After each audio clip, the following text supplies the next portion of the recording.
Mums nopietni jāpadomā par to, kā pacelt izglītību latviešanos.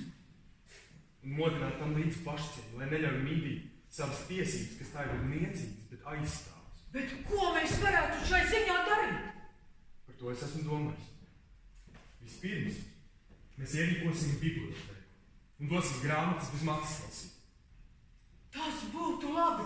Kur lai kaušu zemniekiem naudu? Tās tam nepietiek pat sāli un dzelzi. Bet man vēl otrs priekšlikums.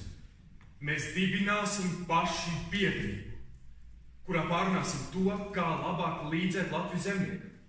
Tas neies. Biedrība mums neatļaus. Labi, zinu, neatļaus. Bet vai nevarētu mēs pulcēties tāpat kā daždien dzīvēs? Ja gudri seksim savu nopietnību aiz atjautīga joka apsegas, par to mums jāpadomā.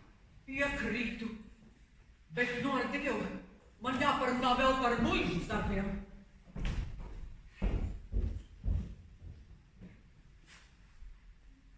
Kamēr latvietis no citu patvaļas būs atkarīgs, viņš raksturā būs gļēvs un nevaļīgs.